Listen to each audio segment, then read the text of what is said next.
This week on Sullivan Unsolved, we have the infamous case of O.J. Simpson. How did DNA tie into this unsolved case from more than 2 decades ago? Stay tuned to find out. On June 13, 1994, Nicole Brown Simpson and Ronald Coleman were found dead by 2 of her neighbors. The night of the murder, Nicole's ex-husband, O.J. Simpson, left on a flight. On June 17, 1994, O.J. got charged with 2 counts of murder. Dang, that's kind of quirky though. So let's start with the most famous viewpoint of O.J. is guilty of killing his wife. After the divorce, Nicole and Ron got close. When the murder began, it gave O.J. enough time to kill, get home, clean up, and get on his flight. Police found a matched pair of O.J.'s infamous bloody gloves, and Nicole's blood was found also on O.J.'s sock. Though O.J.'s defense stated that the evidence was contaminated due to incorrect packaging and conditions, thus not giving it an accurate meaning. This was later used in a trial where O.J.'s glove didn't fit, and his lawyer stated, "If it doesn't fit, you must acquit."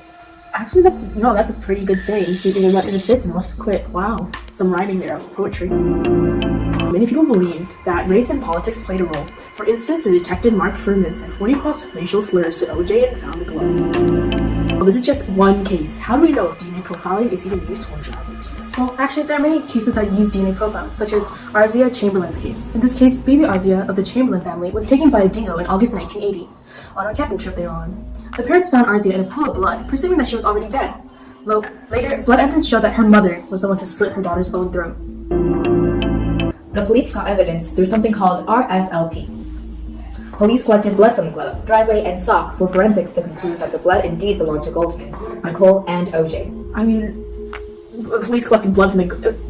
Come on, that automatically shows that you're guilty. If you have a glove on your property, think about it. Imagine just walking in and then there's a glove on the floor and there's blood on it found in the suspect's house. But all the blood is mixed together, so how do we even know that who's who? Because it's like a blood smoothie. The blood testing was done through RFLP, which cuts a region of DNA with variability. Restriction enzyme separates DNA fragments through gel electrophoresis. This finds the number of fragments within the same size.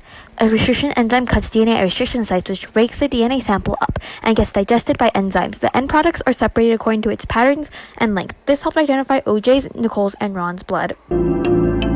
Because of the Simpson trial, many news networks started banking in the cash because of the amount of people watching for more updates on the O.J. Simpson case. It was then estimated the CNN's worth at the time was about 10 billion USD. As we have seen, DNA profiling was vital in this case. With this case, the evidence was tempered, and the political environment at that time affected how O.J. was not charged with the murder of Nicole Brown Simpson and Ronald Goldman. Maybe one of these days we would have the answers to who really murdered Nicole Simpson and Ronald Goldman. But for now, this case remains unsolved.